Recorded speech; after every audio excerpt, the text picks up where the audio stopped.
One of the questions I've heard quite a lot as a vicar at the moment, or that I've read online, has been, how can you believe in a God when all this suffering is going on around us?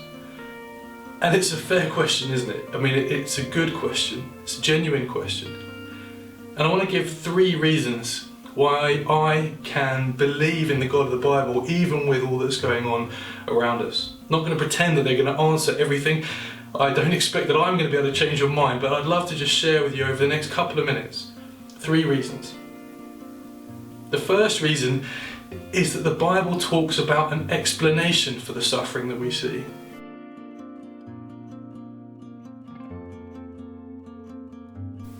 It doesn't say that belief in God means things won't ever go wrong. Quite the opposite, actually. Way back at the very beginning of the Bible, it pictures a world which is made to be perfect, beautiful, full of life. And yet tells the story of how that beautiful world has become broken, damaged, flawed. You don't need to have faith to acknowledge that between us we all contribute to things that break.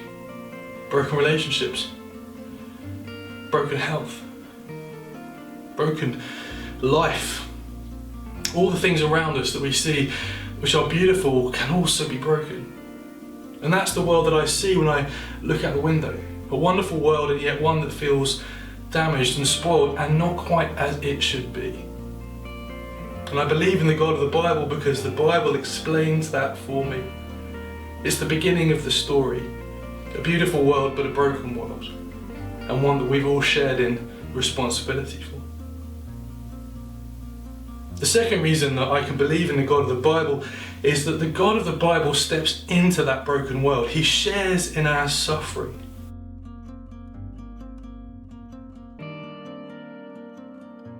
He's not a God who's distant, who just wags a finger and says, "I told you so."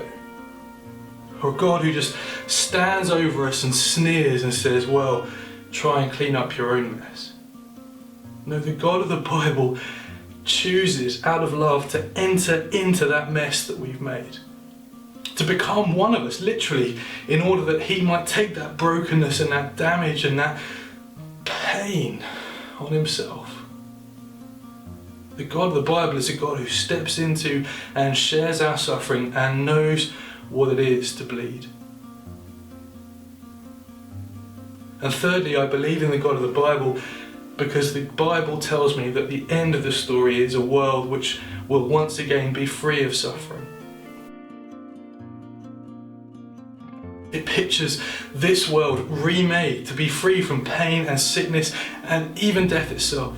It sounds so hard to imagine that, and we can't because all we've seen is what we can take in around us, but yet there's this wonderful promise which is held out to us to say, if you believe, then you can see that this world will one day be free from suffering again.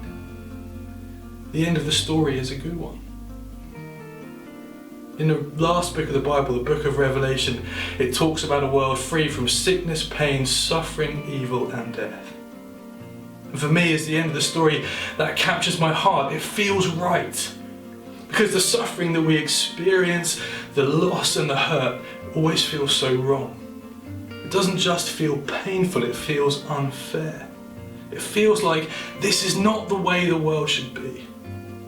The Bible tells me you're right. It's not the way the world should be. But here's some good news. Because God stepped in, it's also not the way the world will always be. Put your trust in Him, it says. The God who shares our suffering is also the God who will one day put an end to our suffering. That's why I can believe. I know that won't answer everyone's questions. I know it's not the end of the story. I'd love a chance to talk about it more with you one day. But for now, why not give it some further thought? Why not explore some of the resources that are here that enable you to think some more about how it is possible to believe? And not only possible, but actually wonderful. To have that hope and that joy and that possibility, even in the midst of some of the hardest times that we've had to go through.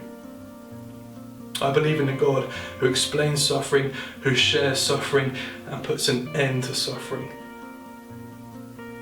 And I hope you can too.